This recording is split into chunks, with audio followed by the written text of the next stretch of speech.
안녕하세요. 올해로 결혼 15년 차 주부예요. 저는 현재까지 시아버지와 함께 살고 있어요. 주변에선 시어머니도 아니고 시아버지를 모시고 산다며 저를 대단하다고 말씀하시는 분들이 많은데, 모시고 사는 게 아니라 시아버님과 친구처럼 같이 사는 거랍니다. 저희는 대학 CC로 만나 남편이 군대를 다녀오고 얼마 안 있어 결혼을 했어요. 이런 말 하면 아직도 좀 부끄러운데요. 아이가 생겼거든요. 저는 사회 초년생, 남편은 대학 복학 후 4학년이 막 됐을 때였어요. 저의 임신을 안 양가에서는 확연한 온도 차이로 반응이 갈렸는데요. 친정 부모님은 처신을 잘못한 딸이라고 저에게 좋지 않은 소리를 하셨고, 남편이 고등학교 때 아내와 사별한 시아버지는 식구가 둘이나 생겨 좋다고 하셨어요.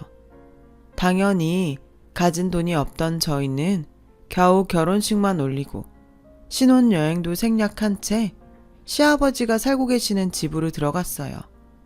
사실 남편이 자취하던 작은 원룸이 있어서 거기서 신혼생활을 하려고 했는데, 시아버지 건강이 많이 나빠지고 계셔서 원래 계시는 집으로 들어가기로 했어요. 아픈 시아버지와 어떻게 살려고 그러냐고 말리는 사람도 있었지만, 저희 부부는 현실적으로 돈도 없고 게다가 시아버지는 경제적으로 여유가 충분히 있으신데 2층 집에서 혼자 지내시니 겸사겸사 좋겠다고 생각했어요. 시아버지는 여자와 함께 살아본 지 너무 오래돼서 불편하시다고 말씀은 그렇게 하셨지만 내심 좋아하셨어요. 게다가 나날이 쇠약해지시는 아버님의 상태를 걱정하는 남편과 저희 마음에 그러라고 하셨어요. 그러지 않으셔도 되는데 거의 창고처럼 방치한 2층을 아주 감사하게도 리모델링을 해주셨어요. 이렇게까지 바라던 건 아니었는데 죄송해요 아버님, 돈 많이 쓰셨죠? 죄송은 무슨, 그래도 니네 신혼인데 창고 같은 방을 내주고 내 마음이 편하겠어? 그 정도 돈은 돈도 아니니 부담 갖지 말고 편하게 지내. 지금에서 하는 말이지만 저희 시아버지는 동네에서 유명한 부자세요. 그때 저는 그걸 잘 몰랐었죠. 늦은 결혼에 남편을 늦게 본 시아버지는 자수성가로 정년 이후 돈이라면 걱정하지 않을 만큼 가지고 계셨어요. 그래서 사실 저의 빠른 임신과 결혼을 두고 이상한 이야기를 하는 사람도 있었어요. 그 이야기를 들을 때마다 어찌나 속상했던지. 나이 들고 보니 당연한 일이라는 생각도 들었지만 저는 당사자였으니 당해보지 않은 사람은 모를 거예요. 저도 처음부터 시아버지와 함께 사는 걸 그리 쉽게 생각하진 않았어요. 친아빠와 둘이 지내는 것도 편하지는 않잖아요.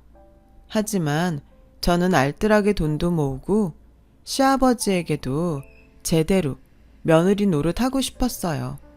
부족한 저를 며느리로 기쁘게 받아주셨으니까요. 저는 회사를 다니다 집안일과 태교에 집중하고 싶어서 회사를 그만뒀어요. 아버님의 끼니도 삼시세끼 제 손으로 챙겨드리고 있었거든요. 그래서인지 제가 결혼하고 한 달 정도부터는 몰라보게 아버님의 건강이 좋아지셨어요. 먹는 것도 그렇고 식구들과 즐겁게 지내셨던 게 효과를 본 것 같아 아주 뿌듯했죠. 남편 역시 저의 노력에 고마워해줘서 보람도 있었고요. 결혼을 하고 시간은 빠르게 흘렀어요. 제 뱃속의 아이도 무럭무럭 자랐어요. 그렇게 만삭이 되었어요. 몸이 많이 무거워지니 마음과 다르게 예전처럼 집안일을 할 수 없게 되었고, 시아버지는 저에게 연신 괜찮다며 쉬라고 하셨어요. 하지만 어떻게 며느리가 그럴 수 있겠어요. 집안일을 조금씩 했는데 시아버지는 그걸 또 보는 게 신경이 쓰였던 모양이었어요. 언제부터인가 제가 아침에 일어나면 이상하게 시아버지는 계시지 않았고 저녁 때가 다 돼야 집으로 돌아오시더라고요. 정년 이후 가지고 계신 자산으로 여유롭게 사시는 아버님이신데 한두 번도 아니고 매일 그렇게 아침 일찍부터 밖으로 도시니 저는 묻지 않을 수가 없었죠. 아버님, 요즘 아침 일찍부터 나가시는 거 어디 가시는 거예요? 봉사. 내가 요즘 봉사하는데 좀 다니고 있어. 봉사요? 무슨 봉사가 아침 일찍부터 나가서 저녁 때나 돼야 끝나요? 요즘 일이 많다고 해서 그만큼 살기가 어렵다는 거겠지. 도울 수 있을 때 도우면 좋잖아. 전 또 저 불편해서 나가시는 줄 알고. 에이, 무슨. 그럴 거였으면 애당초 너희 2층 주지도 않았지. 아버지, 다 좋은데 세상엔 좋은 일 하는 나쁜 사람도 많아요. 항상 조심하세요. 별 걱정을 다해. 내가 너보다 산 세월이 얼만데 그런 생각은 할 필요도 없다. 아버님이 봉사하러 다니신다는 말을 듣고 내심 마음이 놓였어요. 저는 또 저 때문에 일부러 매일 나가시는 줄 알았거든요. 그리고 2달 뒤 튼튼한 아들을 낳았어요. 다행히 남편과 시아버지는 좋아하셨죠. 여태 저를 외면했던 친정 부모님도 그날은 병원에 오셔서 외손주를 안아보셨어요. 내가 너 그렇게 시집 보내고 하루도 마음 편하게 있질 못했어. 너도 서운했겠지만 엄마도 놀라고 서운했어. 그래도 이렇게 외손주를 보니까 엄마가 미안해. 그리고 순산해서 고맙다. 저희 아들이 복덩인지 저는 아들 덕에 친정 부모님과 그동안 엇나갔던 마음을 풀었어요. 그리고 본격적으로 육아에 돌입했죠. 당연히 초보 엄마라 실수 연발에 저의 삶의 질은 뚝뚝 떨어졌어요. 그때도 시아버지의 봉사활동은 계속돼서 저 혼자 1, 2층을 오르내리며 육아를 하는데 정말 지치더라고요. 정말 내 자식이니까 참고 이 고생을 하지. 남의 자식이면 이렇게까지 할 수 있을까? 하는 생각이 절로 들었어요. 그 순간 남을 위해 종일 봉사하는 아버님은 진짜 대단한 사람이라는 생각이 들었는데 그런 아버님에게 저는 뒤통수를 아주 세게 맞는 일이 벌어졌어요. 그때는 저희 아이가 100일이 지났을 무렵이었어요. 시아버지는 저에게 주말에 봉사하며 만난 사람인데 소개하고 싶다고 하셨어요. 저는 직감적으로 그 소개해 주겠다는 사람이 시아버님과 평범한 관계가 아니라는 예감이 들었어요.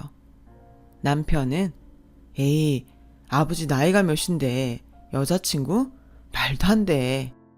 라며 그 작은 눈을 크게 뜨고 방방 뛰었지만 나이가 뭐 대순가요. 저는 시아버지의 연애가 맞다면 대환영이었어요.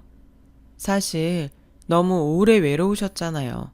앞으로의 인생에 시아버지와 마음 맞는 여자친구가 있으시면 당연히 좋죠.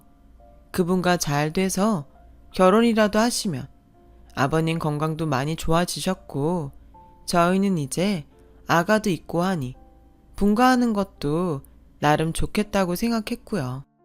그리고 문제의 주말이 되었어요. 전 당연히 비슷한 연배의 고운 여성분을 상상했는데 의외로 너무 젊으신 여자분과 함께 오셔서 저는 깜짝 놀라고 말았어요.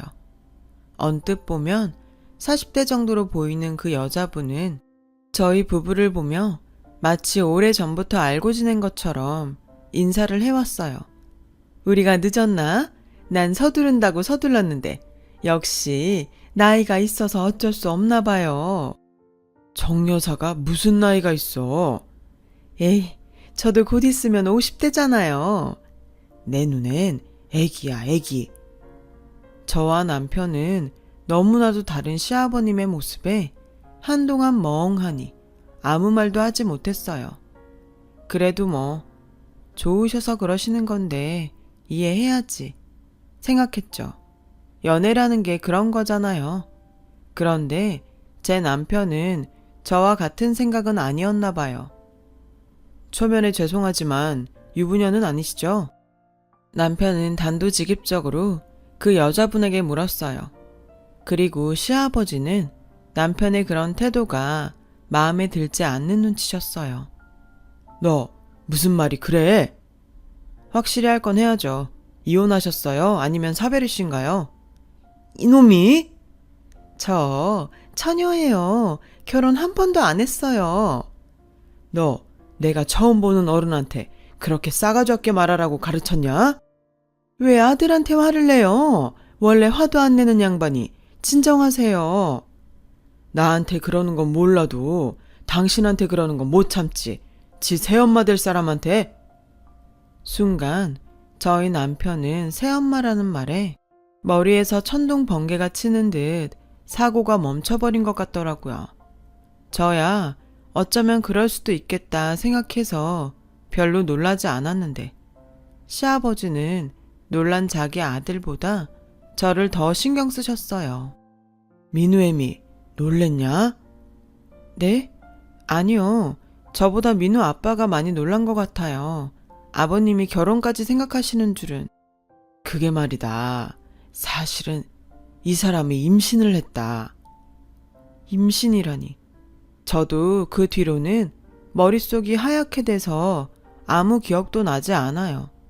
정신을 차렸을 땐 두 분이 거의 살림을 합치시기로 하고 분주하게 결혼 준비를 하셨다는 것 말고는요. 아니, 네 시아버지도 웃긴다. 곧 있으면 칠순이라고 하지 않았니? 당신 칠순 전에 애 돌잔치 먼저 하게 생겼네. 그나저나 너 괜찮아? 이번 참에 분가해. 사실은 아버님이 분가하라고 하셨어. 그 양반도 웃긴다. 당신 새장가 들었으니 나가라고 하든. 아무래도 우리 식구 없는 게 더 좋겠지. 우리 아버님 전에 사두신 아파트가 있나 봐. 거기 월세 계약이 다음 달에 끝난대. 그럼 우리가 들어가서 살기로 했어. 그나저나 그 새 시어머니 애 낳으면 그 산후조리 어쩌냐? 요즘 조리원 잘 돼 있으니까 가라고 해. 너 옆에서 괜히 산후조리 돕는다 뭐다 하지 말고. 알아서 하시겠지. 설마 나한테 산후조리 해달랄까 봐. 저는 친정엄마의 말에 절대 그럴 일이 없다고 웃으며 말했어요. 상황이 좀 꼬이긴 했지만 아버님의 도움으로 분가하게 되었으니 잘 됐다면 잘 된 일이었죠. 나간다고? 여보, 나는 괜찮은데 애들 내보내시게요? 얘네들도 이제 분가해야지. 언제까지 부모가 끼고 있나. 당신도 그래야 더 편하지 않겠어? 난 이렇게 살아도 좋은데 괜히 나 때문에 분가시키는 것 같아서. 당신은 물색 없이 착하기만 해서 큰일이야. 애들도 좋지. 내가 아파트도 해주는데 안 그러냐? 아파트를 해줘요? 내가 갖고 있는 아파트가 있어. 거기 가서 살라고 했지. 명의는요? 예비 새 시어머니의 입에서 명의라는 말이 나오는데 순간 싸했어요. 그리고 자기도 뭔가 이상하다고 생각했는지 어색하게 웃으며 이왕 살라고 한 거 명의도 해주라고요. 라고 하는데 여자의 촉이라고 하죠. 절대 그걸 바라고 하는 말은 아닌 것 같았어요. 하지만 시어머니의 그 말이 있어 아버님은 저희 이사 시기에 맞춰 아파트 명의를 저희 남편 앞으로 바꿔주셨어요. 어찌되었든 시어머니의 그 말 덕에 저희 부부에겐 아파트가 생긴 셈이었어요. 그렇게 시간은 흘러 저희는 이사를 했고 시부모님은 조촐하게 결혼식을 올리셨어요. 시아버님은 새 시어머니를 위해 무조건 크고 화려하게 결혼식을 해주고 싶어 하셨지만 새 시어머니는 다 늙어 결혼하면서 화려하면 창피하다고 참석 인원도 제한적으로 받으며 조촐한 결혼식을 원하셨죠. 아무튼 그렇게 저희는 분가를, 시부모님은 신혼생활을 시작하셨어요. 그리고 저는 운 좋게도 어린이집 자리가 나서 아들 아이를 어린이집에 맡길 수 있게 되었고 그 길로 구직 활동을 하게 되었어요. 그때까지는 모든 일이 나름 나쁘지 않았어요. 그런데 문제는 전혀 생각하지 않은 곳에서 생겨나더군요. 새 시어머니가 입덧을 한다며 자꾸 저를 불러 집안일을 시키는 것이 그 문제의 시작이었어요. 꼭 불러도 제가 중요한 면접을 보거나 누군가를 만날 때 시어머니는 전화를 걸어 당장 급하다는 듯 저를 불렀고 그럴 때마다 허겁지겁 가보면 별일 아닌 일이 부지기수였어요. 그런데도 시어머니는 막무가내로 저에게 짜증을 내시는데 너 내가 새엄마라고 이러는 거니? 지금 텃세 부리는 거야? 넌 내가 이렇게 힘든데 취직하는 게 대수니? 그 집도 네 시아버지가 해줬는데 나한테 잘해야 되지 않겠어? 이쯤 되면 전에 알던 시어머니가 맞나? 의심이 들 정도로 시어머니는 자주 저에게 히스테리를 부렸는데 그 내용이 정말 하나도 납득이 되지 않았어요. 그런데 더 소름 끼치는 건 이러다가도 금방 자기가 언제 그랬냐는 듯 가식을 떨며 이렇게 말한다는 거였어요. 임신을 하니까 호르몬 때문인지 감정 기복이 너무 커서 큰일이다. 아까 그 일은 잊어라. 그리고 네 시아버지나 네 남편한테도 말하지 말고 괜히 창피하잖니. 호르몬 때문? 감정 기복? 누군 임신 안 해봤나요? 전 기가 찼어요. 자기가 창피한 줄은 알아서 비밀로 해달라고 하는 것까지 정말 못 봐주겠더라고요. 거기까지는 저도 없던 시어머니가 생겨서 괜히 예민하게 받아들이는 게 아닐까 하는 생각도 종종 했고 시어머니를 이해하려고 노력도 했어요. 그런데 자기 바람대로 제가 비밀 보장을 해주니까 마음이 놓였는지 예, 나 배가 나와서 그러니까 네가 와서 머리 좀 감겨주렴. 예, 나 배 때문에 힘들어서 발톱 좀 깎아줄래? 라는 이상한 요구까지 하시는 등 그 정도를 넘어서는데 이건 아니다 싶더라고요. 그래서 저는 일부러 종종 시어머니의 전화를 받지 않았어요. 전화를 받지 않으면 불려갈 일도 없으니 그 꼴을 보지 않아도 되니까요.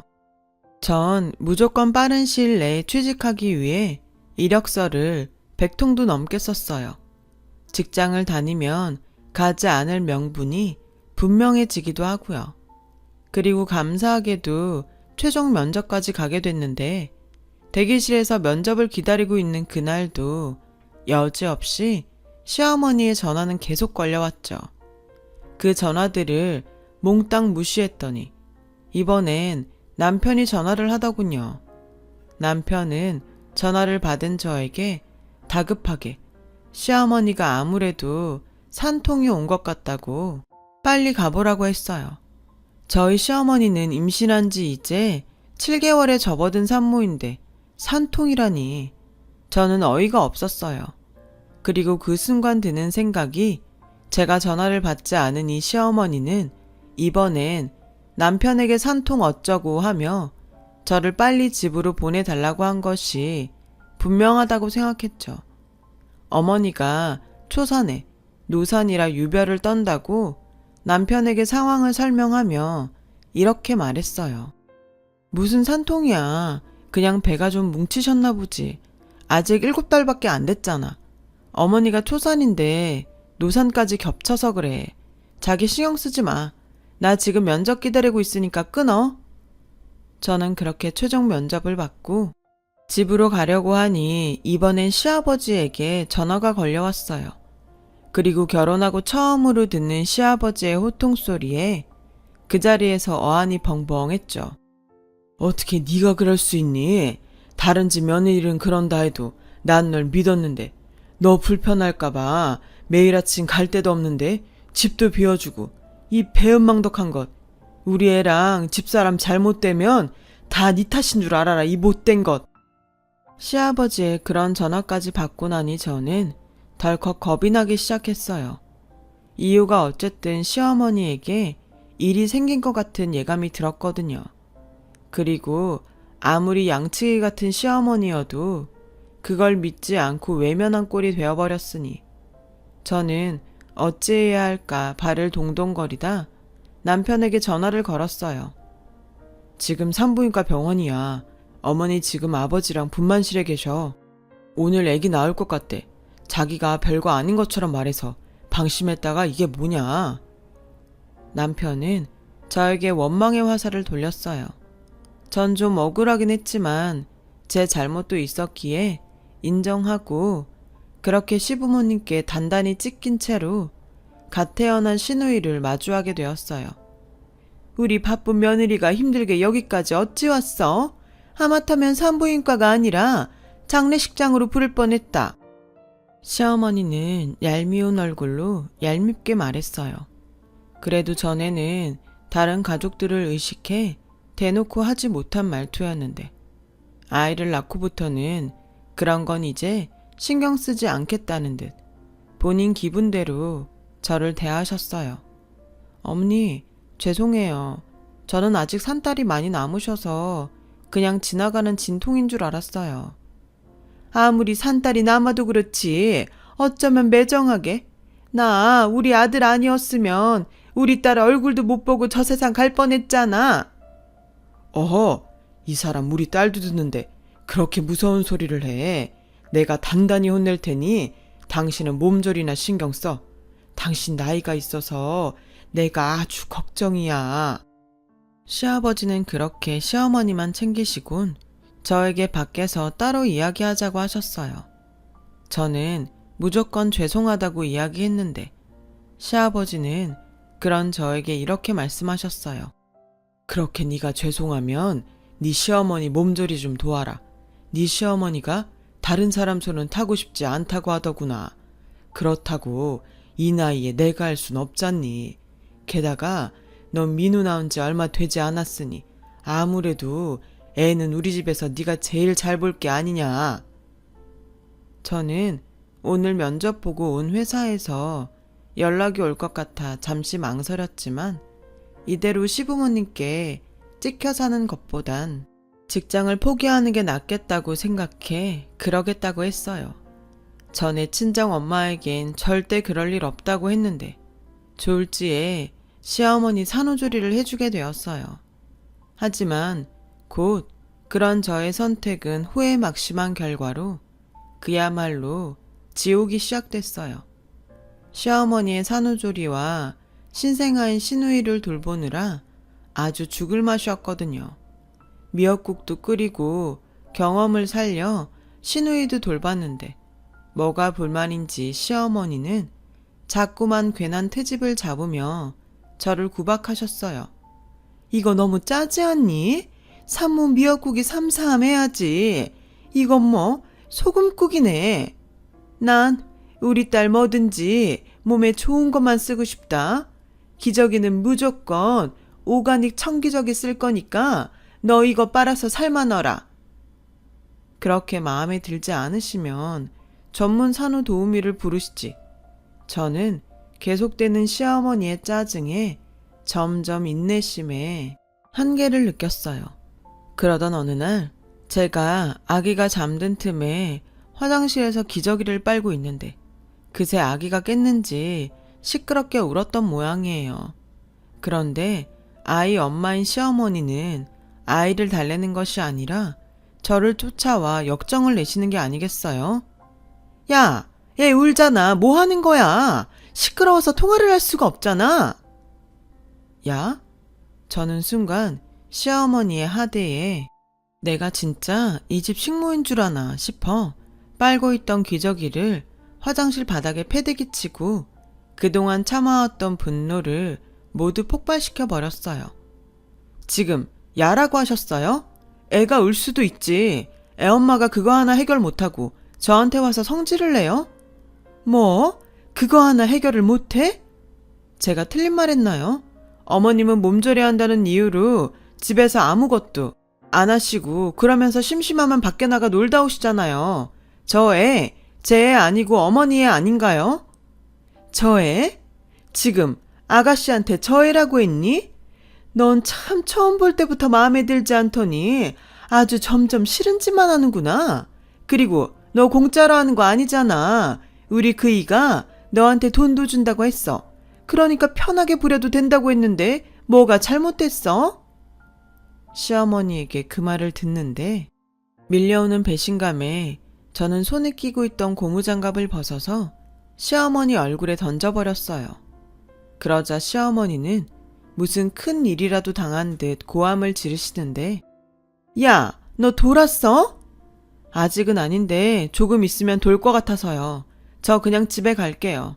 아버님이 저한테 얼마를 주시려고 했는지 모르겠지만 제가 산후도우미 일당 얼만지 알아봐서 제대로 청구할 테니 딱 그 돈만큼만 주시라고 전해주세요. 그리고 이 순간부터 저 이 집에 절대 안 올 거예요. 손수 미역국을 끓여 드시든지 하시고 아니 아가씨도 알아서 보세요. 저는 화장실 앞에 떡하고 버티고 서 있는 시어머니를 밀치고 그대로 집을 나왔어요. 그리고 몇 시간 후 시어머니에게 연락을 받은 시아버지는 또다시 노발대발하며 저에게 전화를 하셨고 저는 그 알아본 산후도우미 하루 일당을 계산해서 제가 받을 돈을 알려드렸어요. 너 그렇게 안 받는데? 저도요. 저도 아버님이 저를 그렇게 생각하시는지 몰랐네요. 아무리 새장가 드시고 어머니가 좋아도 그렇지. 돈 받고 하는 거니 편하게 저 부려도 된다고 하시는 건 아니죠. 그야 네 어머니가 너한테 미안하다고 해서 내가 그냥 한 소리지. 미안해요. 미안한 사람이 애운다고 시끄럽다고 저한테 야! 라고 하세요. 뭐? 너 아무리 화가 났어도 없는 소리 하면 못 쓴다. 아버님, 이런 말까지 안 하려고 했는데 어머니 아버님이랑 있을 때랑 저랑 있을 때랑 완전 다른 사람이에요. 물론 믿지 않으시겠지만 전 더 이상 그 장단에 놀아나고 싶지 않아요. 죄송해요. 시아버지는 끝까지 제 말을 믿지 않는 듯 호통만 치시다 전화를 끊으셨어요. 당연히 마음이 좋지 않았지만 이왕 이렇게 된 거 에라 모르겠다 하는 심정으로 내버려 두고 싶은 심정이었죠. 남편도 다행히 그동안 제가 말하지 않고 당했던 것들을 이야기하니 자기가 더 화를 내며 잘했다고 했고 그렇게 한동안은 솔직히 편하고 좋았어요. 시어머니 전화도 없고 그 집 일에 신경 쓰지 않아도 되니까요. 그런데 이런 시간도 잠시 시어머니와 제대로 부딪히는 사건이 일어났어요. 글쎄 시어머니가 어떤 말로 바람을 넣었는지 모르겠지만 시어머니보다 당신 나이가 훨씬 많다는 이유로 시아버지는 집 명의를 시어머니 앞으로 바꾸셨고 또 가지고 있던 재산을 모두 시어머니와 신생아 시누이에게 준다는 유언장을 작성하셨더라고요. 그것도 저희 부부 몰래요. 그렇다고 저나 저희 남편이 아버님의 재산에 눈독을 들이고 있던 건 아니었어요. 아버님께서 인생을 사실 때 그 물질적인 여유로 더 즐겁고 여유롭게 사시길 바랬던 것 뿐이죠. 하지만 이렇게 저희 몰래 법적인 문서에 딱 명시를 해놨다고 하니 기분이 나쁘더라고요. 그 사실은 우연히 친구 변호사를 만나러 친정 아버지가 해당 로펌에 갔다가 우연히 저희 시아버지를 보게 되면서 제 귀에 들어왔어요. 친정 아버지는 시아버지에게 인사를 할까 했지만 옆에서 시어머니가 민망하게 너무 딱 붙어 있어서 말을 걸지 못하셨대요. 안 그래도 새로 들어온 시어머니 때문에 걱정이 많으셨던 아빠는 사돈 내외가 왜 로펌까지 왔는지 물어보셨고요. 자신이 들은 기막힌 말을 저에게 전해주신 거죠. 저는 상대하기 싫어서 남편에게 들은 이야기를 고스란히 다 했어요. 그러자 남편은 화가 나서 그 집으로 찾아가 새 시어머니 보는 앞에서 난리를 쳤어요. 알고 보니 지금 계시는 그 집이 돌아가신 시어머니가 친정 아버지께, 그러니까 남편의 외할아버지께 받은 유산이었더라고요.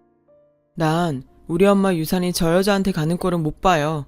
당장 원래대로 해 놓으세요. 그냥 이름만 바꿔 놓은 거야. 그리고 네 엄마가 나중에 너한테 명의 준다고 했어. 넌 내가 미리 아파트도 줬잖아. 아버지, 정말 뭐에 홀린 거예요? 그 말을 믿어요? 막말로 아버지 돌아가시면 저 여자랑 제가 무슨 사이인데요. 주실 거면 지금 당장 주세요. 저기 아들, 그렇게 열내지 말고 그냥 아버지는 당신 없을 때 아들 내외 잘 챙겨주라는 의미로 나한테 주신 거야. 그냥 이름만 바꾼 거라고. 잘 챙겨줘요. 저 와이프한테 다 들었어요. 아버지야 지금 당신 말을 다 믿는 모양인데 저도 제 와이프 말만 믿어요. 모르는 사람 부리듯 부렸다고요. 오가닉 어쩌고 하실 거면 당신 손으로 똥기저귀를 빨아야지. 왜 남의 와이프 손을 빌려요? 고마운 줄도 모르고. 뭐? 여보, 그거 봐요. 내 말이 맞잖아. 얘네들 나 싫어해. 내가 설마 했는데 우리 부모 자식한 영 끊자. 난 너 같은 아들 필요 없다. 네, 알겠어요. 알겠으니까 이 집 명의는 저 주세요. 저희 엄마 거였으니까. 알았다. 내일 당장이라도 그놈의 명의 바꿔주마. 여보, 이걸 왜 줘요? 시아버지가 명의를 남편에게 준다는 말에 시어머니는 놀란 토끼 눈을 하고 표정이 싹 바뀌었어요. 앞만 봐도 자기 계산과 다르게 흘러가니 당황한 얼굴이 분명했죠. 남편은 그날 이후 아주 집요하게 그 집 명의에 집착했어요. 하지만 한번 손에 쥔 재산을 그 여자가 내놓을 일은 만무했고 그 뒤부터는 저희 남편과 시어머니의 대립구조로 상황은 더 나빠졌어요. 양아치도 아니고 왜 남의 걸 뺏어? 남의 거? 제가 할 소린데요. 당신이 뭔데 그 집 명의를 가져? 나? 네 엄마다. 이제 갓 태어난 동생이 불쌍하지도 않아. 막말로 네 아버지 죽으면 네가 우리 모녀 책임질 거야? 돈 앞에서는 연극이고 가식이고 없는 시어머니란 사람의 모습에 시아버지는 적지 않게 놀라는 눈치셨어요.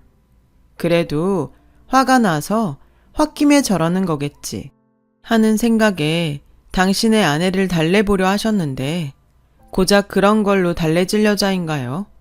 오히려 시어머니는 시아버지를 더욱 달달 볶으셨어요. 당신이 어떻게 좀 해봐요.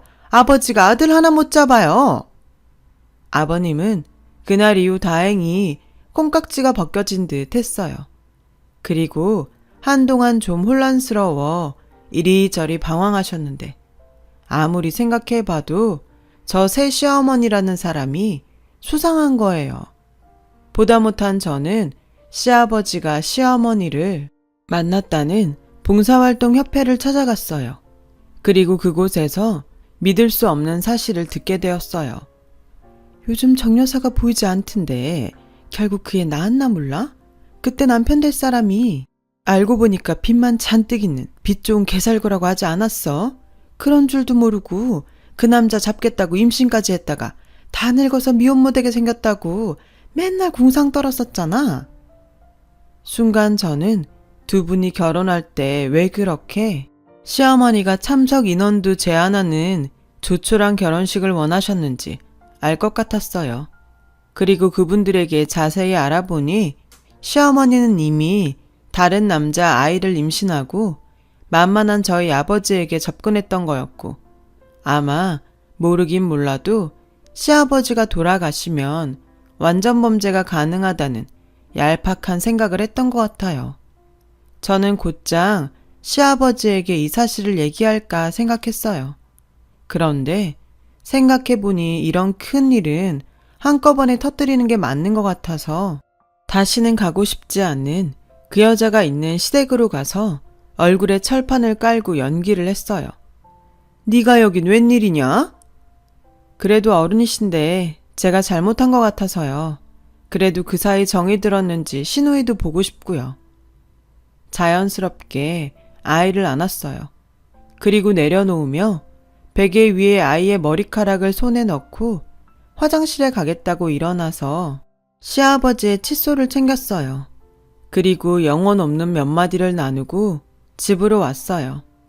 저는 다음날 곧장 난생 처음 유전자 분석하는 곳을 찾아 친자 확인을 의뢰했고 그 결과 당연히 친자가 아니었어요.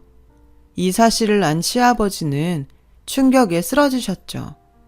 저희 부부는 사생 결단을 내기 위해 그 집으로 쳐들어갔는데 제가 유전자 감식 결과 서류를 면전에 던지자 그걸 본 여자는 놀래서 신발 신는 것도 깜빡하고 주랭랑을 치지 뭐예요. 그래도 다행히 자기 자식은 데리고 맨발로 도망을 치는데 그 모습이 정말 가관도 아니었어요. 그 후 저와 남편은 모든 사실이 명명백백했기에 친정아버지의 친구 로펌에서 결혼 사기로 인한 혼인무효 소송을 진행했어요. 당연히 소송은 승소했죠. 그렇게 욕심부리던 집 명의는 다시 원래대로 시아버님 앞으로 돌아왔어요. 그리고 그 여자 앞으로 정신적인 피해 보상에 따른 위자료까지 청구됐는데 당연히 빈털터리인 여자가 내놓을 돈은 없었어요. 대신 결혼 사기라는 꼬리표가 달려 평생 위자료를 해결하지 못하면 자기 앞으로 어떤 재산도 만들지 못하는 신세가 되었어요. 걱정했던 시아버지는 병원에서 퇴원 후 저와 남편에게 미안하다고 여러 번 사과하셨고 저희가 괜찮다고 했는데도 그 집을 기어코 남편 앞으로 해주셨어요. 그리고 다시 혼자가 되신 아버님은 말씀은 괜찮다고 했지만 어딘가 모르게 많이 쓸쓸해 보이더라고요. 저희는 다시 시아버지 집으로 들어왔어요. 그냥 너희끼리 편하게 살지 뭐하러 다시 들어와? 저희는 원래 아버님 집에서 시작했잖아요. 저 아버님 정말 사랑해주는 사람 만나실 때까지 여기서 꼼짝도 안 하고 아버님이랑 같이 살 거예요. 그리고 괜히 저 불편하다고 아침에 나가지 마시고 예전처럼 편하게 사세요. 저도 이제 취업할 거니까 아버님께서 저도 좀 도와주시고요. 저희는 그렇게 다시 완전체가 되었어요.